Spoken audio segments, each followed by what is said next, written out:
여러분, 오늘 로마서의 말씀입니다.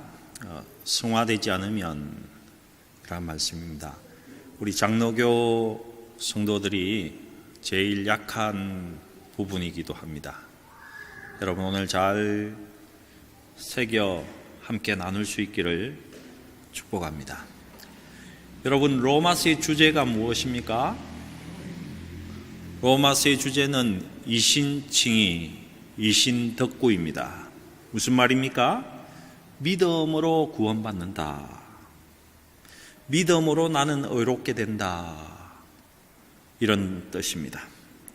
로마서 1장에서는요, 이방인들은 죄인이다. 이방인은 진노 아래 있다. 이런 말씀을 합니다.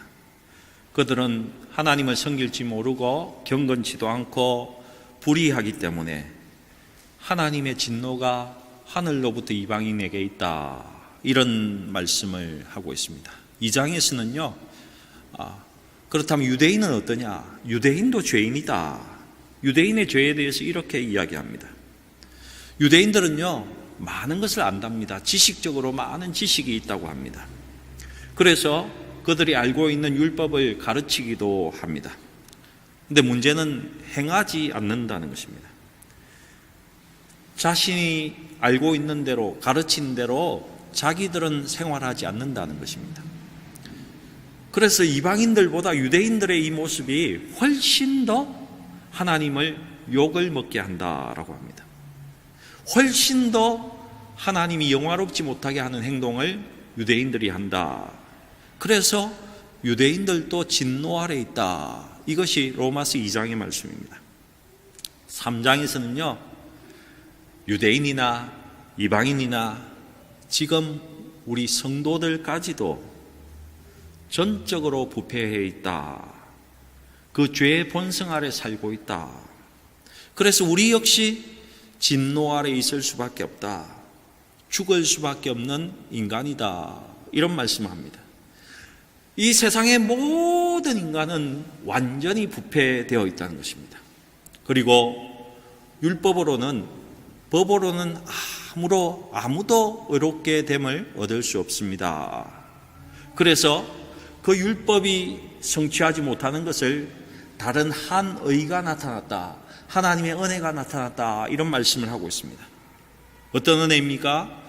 예수 그리스도를 믿음으로 의롭게 된다는 하나님의 은혜가 우리 가운데 있게 되었다는 것입니다. 우리가 예수를 믿기만 하면 우리가 우리 죄를 대신해서 예수님이 죽으셨기 때문에 우리의 죄의 문제가 해결되고 죄의 문제가 해결되었기 때문에 우리는 어떻게 됩니까? 의롭게 되었습니다. 의롭게 됨으로 인해서 하나님의 영생과 생명을 누릴 수 있는 그런 존재가 된다. 영원한 구원을 얻게 되는 은혜가 어디 있느냐? 예수로부터 임한 믿음으로 얻는 그 하나님의 은혜가 우리 가운데 있다. 결론적으로 어떻습니까? 예수 믿기만 하면 우리에게 다가오는 새 생명의 은혜가 있다. 이 말씀을 하고 있습니다. 그러면서요, 4장에서는 믿음으로 의롭게 되는 예를, 아브라함의 예를 이렇게 들고 있습니다. 아브라함, 너희가 믿음의 조상이라고 하지 않느냐? 그가 의롭게 된 이유가 그가 행동을 잘했기 때문에, 옳았기 때문이 아니다. 믿음이 있었기 때문에 그도 의롭게 되었다. 이런 말씀을 하고 있다는 것입니다. 여러분, 창세기에 가보시면 하나님께서 아브라함에게 하늘의 별을 이렇게 보여주시면서 너의 후손이 이와 같을 것이다. 이런 약속을 주었을 때 성경은 뭐라고 기록하고 있습니까? 아브라함이 그 말을 믿었다. 하나님 주신 약속을 믿었다. 이렇게 기록되어 있고, 그가 그렇게 믿을 때에 하나님은 그 아브라함을 의롭다 칭해 주셨다. 이렇게 말씀하고 있습니다. 여러분, 또 한 가지, 아브라함이 가나안 땅의 상속자가 되는 것도 그가 옳은 행동을 하기 때문에, 그가 싸움을 잘하기 때문이 아니라 그 약속, 하나님 주신 땅을 주시겠다는 약속을 믿었기 때문에 그 믿음으로 인해서 가나안의 상속자가 되는 것입니다. 여러분, 저나 여러분 성도가 의롭게 되는 것도 역시 우리가 하나님의 나라 천국의 상속자가 되는 건 역시 우리가 법을 잘 지켜서 나의 행위가 옳기 때문에 그런 것이 아닙니다. 예수 믿는 믿음으로 된다는 것입니다. 이것이 로마서가 말하고 있는 말씀입니다. 믿음이 있어야 한다. 로마서 5장에서는요, 믿음으로 의롭게 된 사람은 두 가지 복을 받게 된다. 그 두 가지 복이 무엇인가? 첫 번째는 하나님과 화평을 누리게 되는 축복을 누린다라고 합니다. 두 번째는 하나님의 형상, 하나님의 영광의 일을 나도 하나님처럼 될 수 있다는 그 소망을 가지고 그 소망 가운데 살아가는 기쁨을 누리게 된다. 그것이 축복이다라고 5장에서 말하고 있습니다. 그리고는 5장 중간쯤에는 대표자 원리를 설명하고 있습니다. 아담과 예수의 공통점은 두 분 다 대표자였다는 것입니다. 한 사람으로 말미암아서 죄가 세상에 들어오고 죄로 말미암아 사망이 세상에 왔다. 아담으로 말미암아서 죄가 세상에 들어왔고 이 죄로 말미암아서 인류가 모두가 세상 모든 사람은 죄를 짓게 되었다. 무슨 말입니까? 아담이 지은 선악과를 따먹는 죄를 온 인류가 지었다는 것입니다. 왜요? 아담은 우리의 대표자였기 때문에 그렇습니다. 인류의 대표자였기 때문에. 이 대표자라는 것은요, 아담과 예수가 동일한 점입니다. 하지만 이 대표자로 인해서 우리에게 온 선물은 완전히 다른 것입니다. 아담은 우리를 죄인으로 만들었고요, 하나님의 심판 아래 있게 했고, 예수는 대표자로서 뭘 주었습니까? 우리에게 의롭게 하심을 주었고 생명을 주었고 구원을 주는 대표자였다는 것입니다. 그리고 오늘 우리가 읽었던 6장부터 8장까지는 성화에 관한 것입니다. Sanctification에 관한 것입니다. 믿음으로 의롭게 된 것은 뭡니까? 내 공로는, 우리 공로는 하나도 없습니다. 전적으로 우리의 믿음이요 하나님의 은혜입니다. 우리의 믿음조차도 어떻습니까? 하나님이 주신 하나님의 은혜입니다. 그렇죠?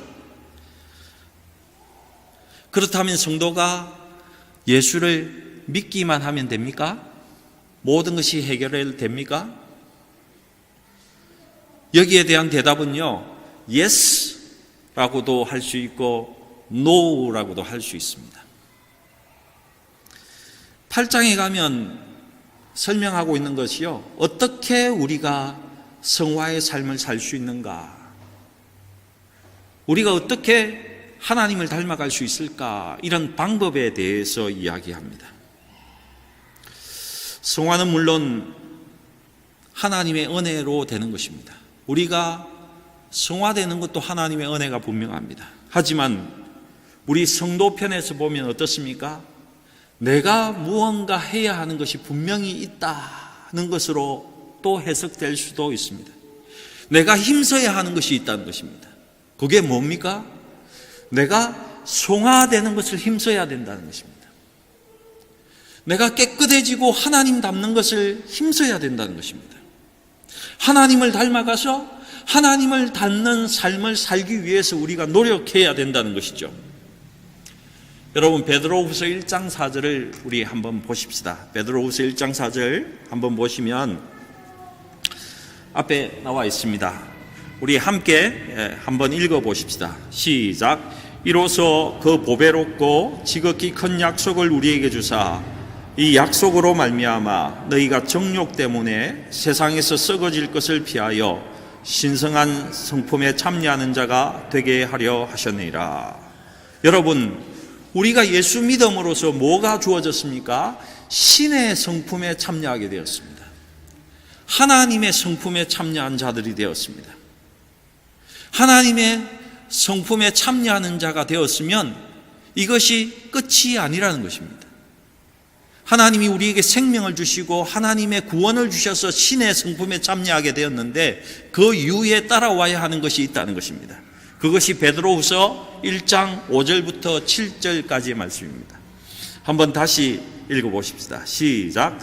그러므로 너희가 더욱 힘써 너희 믿음의 덕의 지식을, 지식의 절제를, 절제의 인내를, 인내의 경건의 형제 우애를, 형제 우애의 사랑을 더하라. 믿음의 덕의 지식을, 지식의 절제를, 절제의 인내를, 인내의 경건의 형제 우애를, 형제 우애의 사랑으로 어떻게 해야 된단 말입니까? 점점점 우리가 나아가면서 우리가 그렇게 변해가야 한다는 것입니다. 이렇게 나아가야지 우리가 가진 믿음이 진짜 믿음이라고 말하고 있습니다. 그리고 베드로후서에서는요, 그렇게 나아가지 않으면 너희는 소경이다 이렇게 말하고 있어요. 소경이라 말하는 것이 무엇입니까? 너희는 아무것도 모르는 사람과 동일하다 이렇게 말하고 있는 것입니다.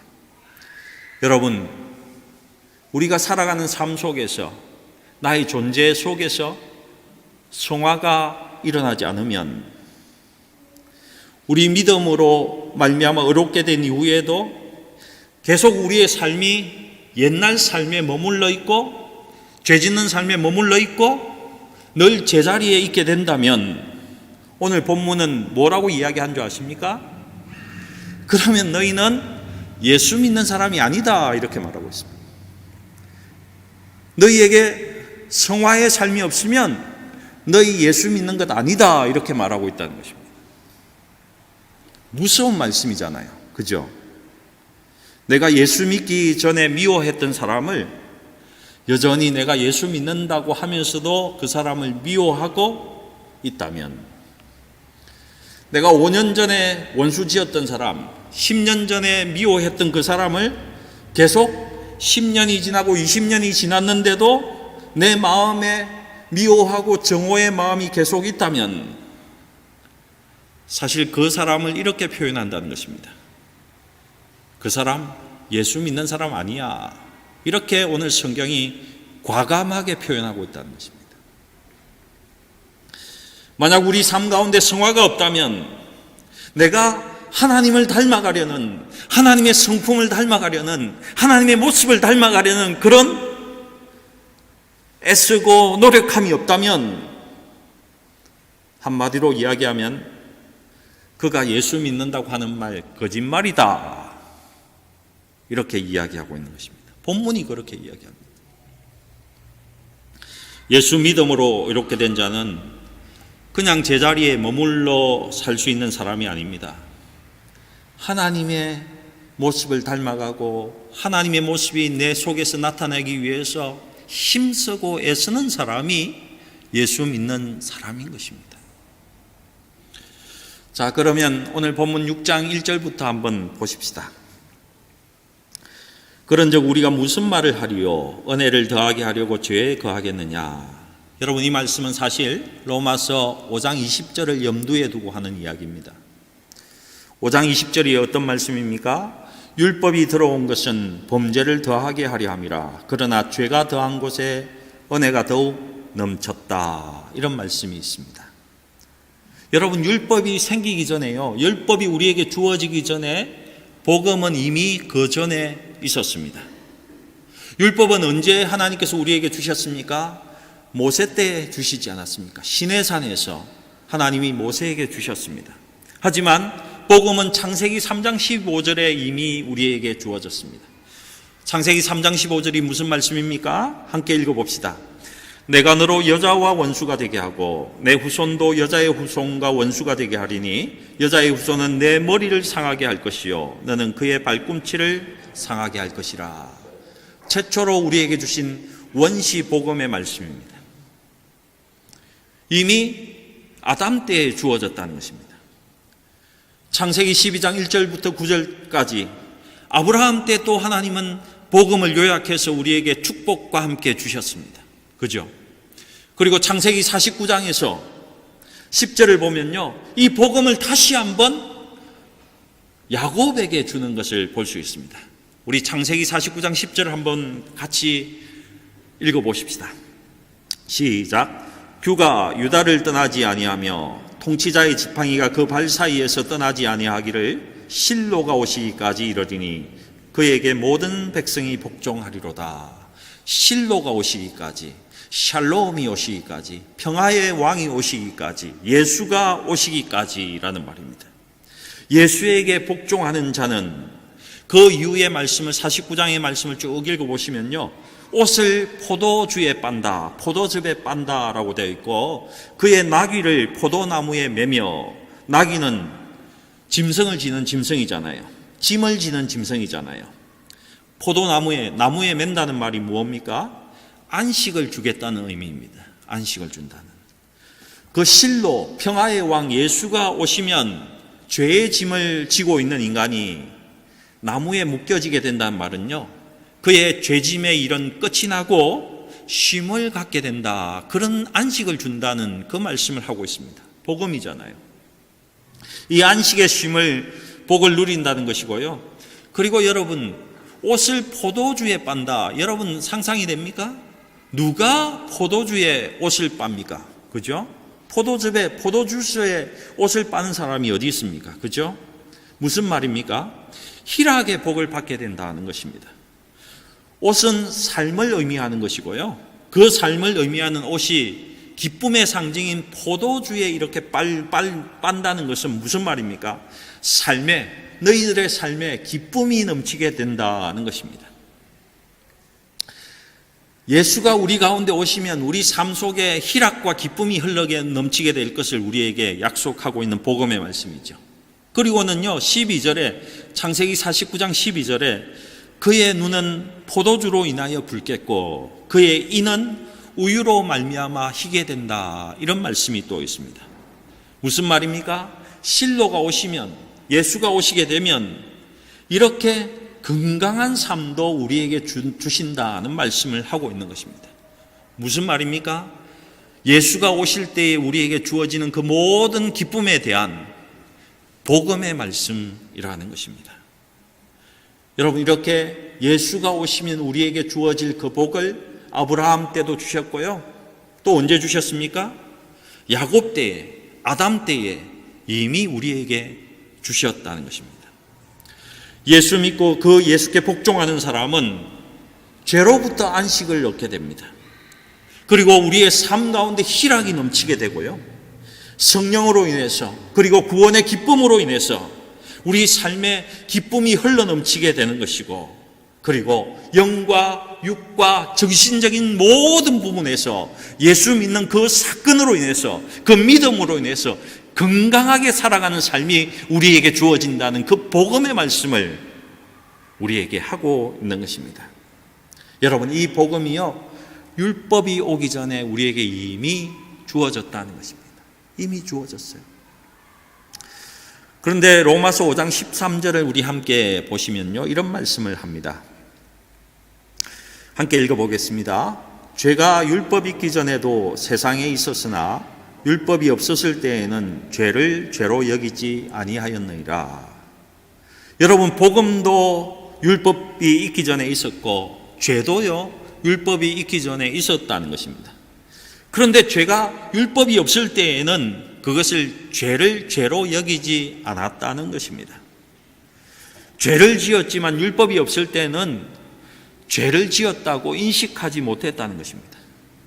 죄가 죄인지도 모르고 죄를 지었는데 죄인인지도 모르니까 복음이 먼저 주어져 있었지만은 복음이 복음으로 인식되지 못했다는 것입니다. 복음이 복음되지 못했다는 것입니다. 여러분, 저도 여러분 보시기에 설교를 할 때에 여러 성경 구절에서 이렇게 뽑아서 설교를 하지 않습니까? 그죠? 저 나름대로는 성경을, 여러 성경 권들을 이렇게 강해도 하는 식으로 해서 뽑지만은 많은 설교자들이 이렇게 뽑아서 자기에게 맞는 말씀을 선택해서 이렇게 설교하지 않습니까? 근데 이때 조심해야 하는 것이 있습니다. 늘 청중이 좋아하는 것만 설교해서는 안 된다는 것입니다. 듣기 싫은 것도 설교를 해야 하고요.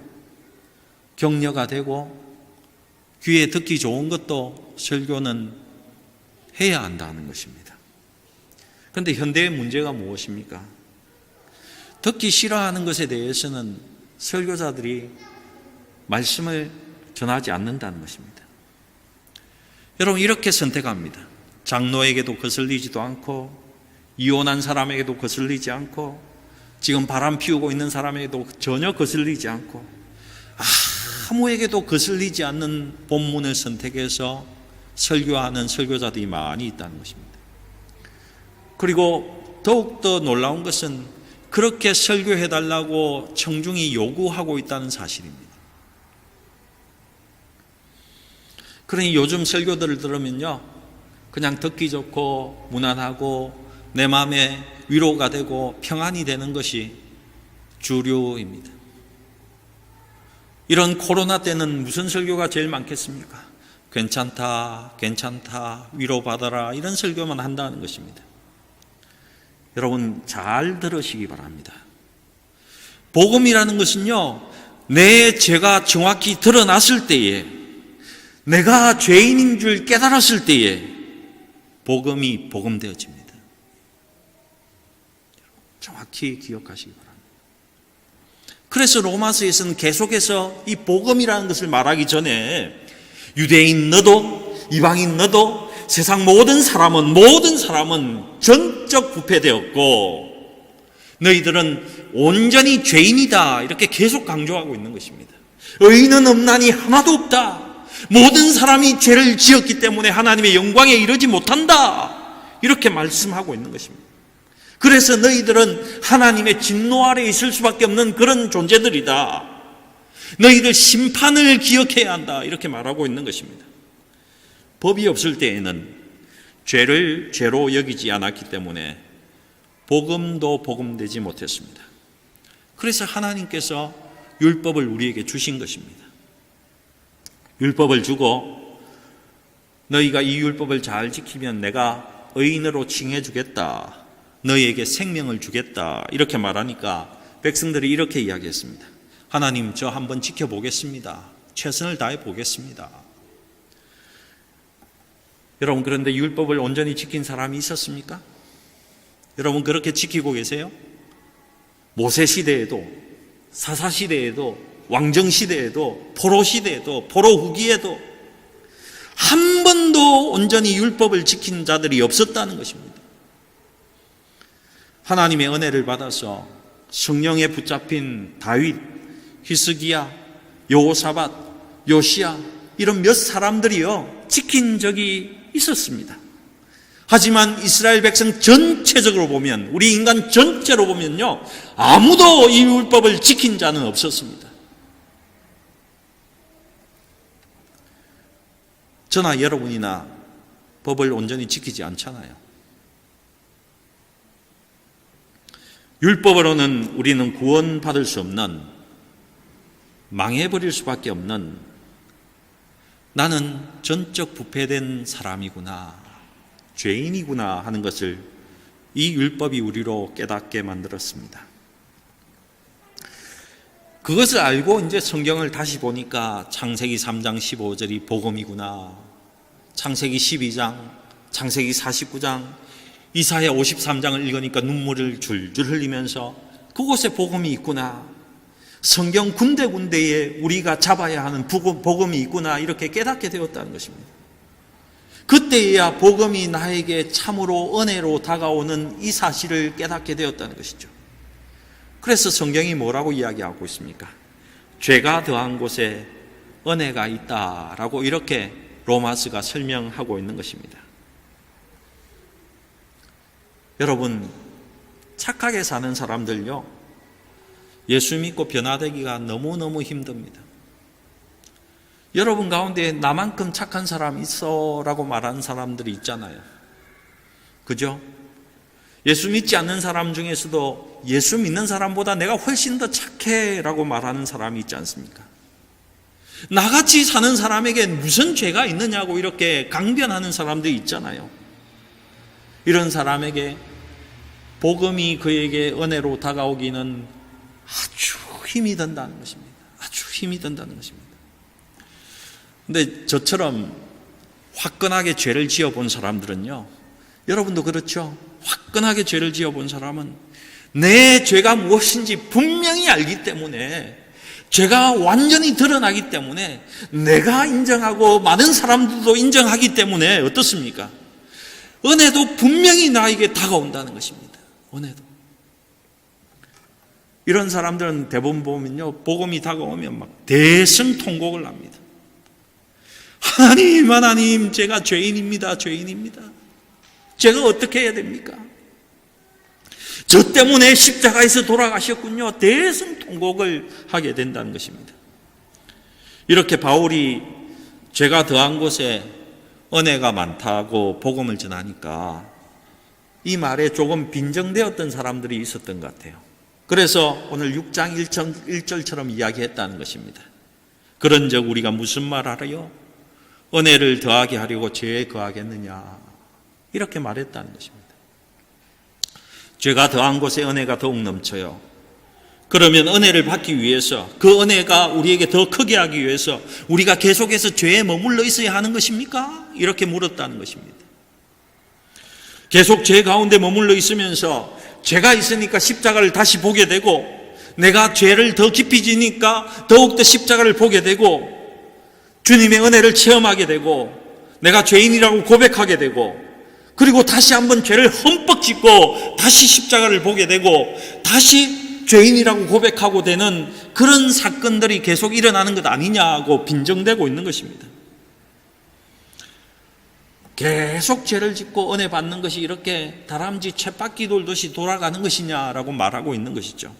이 질문에 대한 대답이 6장 2절입니다. 6장 2절. 6장 2절을 함께 읽어봅시다. 그럴 수 없느니라. 죄에 대하여 죽은 우리가 어찌 그 가운데 더 살리요. 그렇게 될 수 없다라고 단호하게 이야기하고 있습니다. 우리가 보통 사용하는 말은 뭡니까? 택도 없는 이야기 하지 마라. 죄에 대하여 죽은 우리가 어찌 그 가운데 더 살겠느냐, 이렇게 말합니다. 바울은 지금 성도, 예수 믿는 저와 여러분에 대해서 이렇게 이야기합니다. 너희들은 이미 죄에 대해서 죽은 자다. 죄에 대해서 죽었다라고 합니다. 과거형으로 되어 있어요. 이미 죽었다. 여러분, 죄에 대해 죽었다는 의미가 무슨 의미입니까? 무슨 말이죠? 죄에 대해 죽었다. 죄에 대해 죽었다는 말은요, 죄에 대해서 더 이상 반응하지 않는다는 이야기입니다. 반응하지 않는다. 여러분, 집에서 자녀의 이름을 부르면 예 하고 뒤돌아보면서 대답하잖아요. 그죠? 그렇게 합니까? 왜 그렇게 대답합니까? 살아있기 때문에 반응하는 거잖아요. 여러분, 우리는 옛날에 예수 믿기 전에는요, 죄에 반응하면서 살았어요. 죄에 대해서 살아 있었습니다. 제가 이렇게 우리에게 요구합니다. 야, 저놈 인간 아니야. 쟤 양아치야. 인간인데 어떻게 저렇게 할 수 있어? 너 저 인간 무시해버려. 저 인간하고 더 이상 살지 마. 헤어져. 이러면 제가 그렇게 요구하면 어떻겠습니까? 옛날에는 그게 반응했다는 것입니다. 그 사람을 무시하고 헤어져 버렸다는 것입니다. 만나지 않았다는 것입니다. 여러분에게 죄가 이렇게 요구했을 때 어떻게 했습니까? 저놈 가만두면 안 돼. 본때를 보여줘야지. 한판 싸워. 이렇게 하면 여러분 어떻게 반응했습니까? 피가 터지도록, 머리가 깨지도록 여러분 싸우지 않았습니까? 사업할 때도 어떻게 합니까? 야, 사업하는데 이중장부 안 만들고, 야, 뇌물 안 주고 어떻게 사업이 돼? 그렇게 하면 망할 수밖에 없어. 그렇게 죄가 요구하면 어떻게 했습니까? 이중장부도 만들고 뇌물도 주고 그렇게 사업을 하지 않았습니까? 여러분, 우리가 옛날에는 예수 믿기 전에는요, 죄가 그렇게 요구하면 죄에 반응하면서 살았습니다. 죄가 시키는 대로, 사탄이 시키는 대로 살았다는 것입니다. 그렇다면 죄에 대해서 죽었다는 것이 무엇입니까? 이제는 죄가 그렇게 요구해도 내가 그것에 반응하지 않는다는 것입니다. 어쩌다가 내가 육신을 입고 있기 때문에 한 번씩 반응할 수도 있습니다. 하지만 정기적으로 그것에 이끌려서 그것에 잡혀서 살지는 않는다는 것입니다. 죄가 주체가 된 삶을 이제는 살지 않게 된다는 말입니다. 그렇다면 우리에게 이런 질문이 또 있을 수 있습니다. 그렇다면 언제 죄가 죽었습니까? 죄에 대해서 언제 죽었습니까?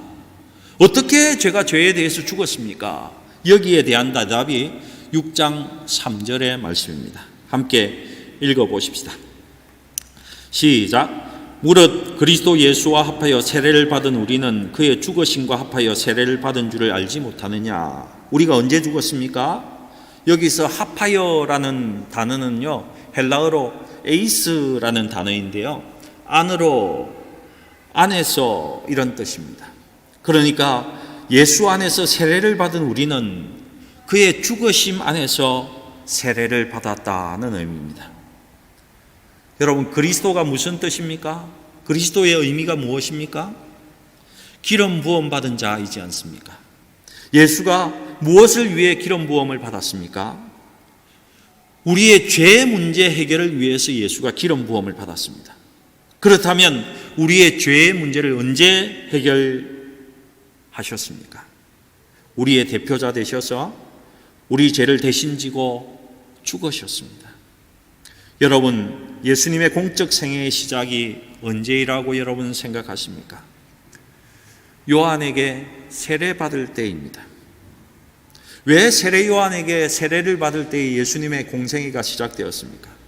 여러분, 마태복음 3장 13절부터 그 이유를 쭉 읽어보시면요, 세례 요한이 세례를 베풀고 있을 때에 예수님이 그에게 세례받기 위해서 걸어 나왔습니다.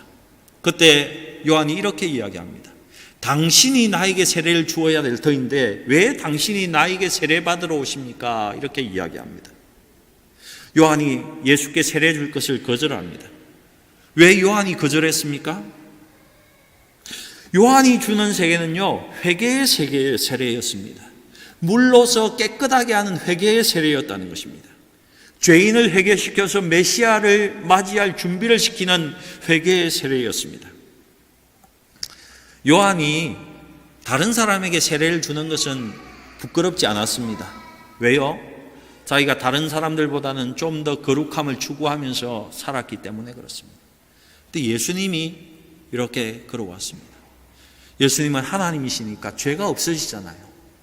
죄가 없으신 분이 오는데 자기가 도저히 죄인된 자기가 그분에게 세례를 줄 수 없었다는 것이죠. 그때 예수님이 이렇게 이야기합니다. 우리가 하나님의 의를 이루자, 이렇게 이야기합니다. 이렇게 내가 너에게 세례 받음으로써 하나님의 뜻을 이루자, 이런 이야기를 한다는 것입니다. 요한, 내가 나에게 회개의 세례를 베품으로 인해서 하나님의 의를 이루는 데 합당하다, 이렇게 말하고 있습니다. 이것을 현대인의 성경과 공동번역 성경에 보면요, 이와 같이 해석됩니다. 그렇게 하는 것이 하나님의 뜻이다, 이렇게 이야기한다는 것입니다. 요한, 너가 나에게 세례를 주는 것이 하나님의 뜻이다 하는 것입니다. 여러분 알고 있는 하나님의 뜻이 많이 있죠. 어떤 뜻이 있습니까? 항상 기뻐하고 쉬지 말고 기도하는 것도 하나님의 뜻입니다. 그런 많은 것 가운데 가장 최우선의 하나님의 뜻이 무엇입니까? 저와 여러분이 구원받는 것이잖아요. 가장 중요한 하나님의 뜻은 저와 여러분이 구원받는 것입니다. 우리의 구원을 위해서 예수를 구원자로 세우는 것입니다. 우리 이사야 53장 10절을 함께 읽어보십시다. 이사야 53장 10절입니다. 함께 읽겠습니다. 시작. 여호와께서 그에게 상함을 받게 하시기를 원하사 질고를 당하게 하셨은즉 그의 영혼을 속건제물로 드리게 이르면 그가 씨를 보게 되며 그의 날은 길 것이요 또 그의 손으로 여호와께서 기뻐하시는 뜻을 성취하리로다.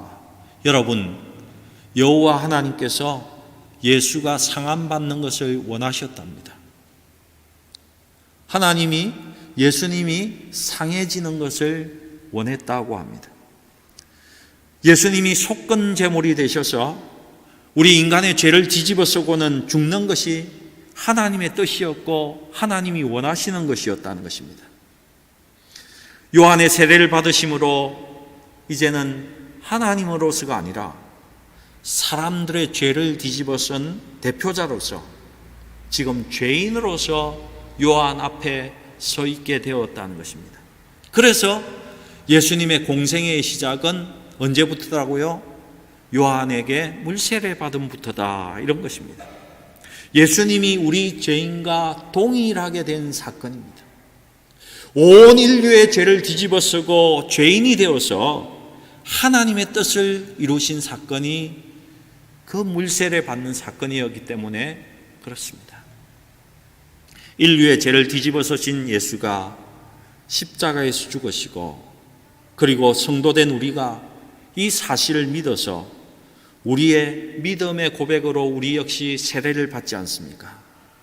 나는 이제 세례 받을 때 그리스도 안에서 죽었고 다시 부활한 존재이므로 죄에 대해서 이제 나는 죽은 자입니다. 이런 고백으로 우리가 세례를 받은 것입니다. 언제 죄에 대해서 죽었습니까?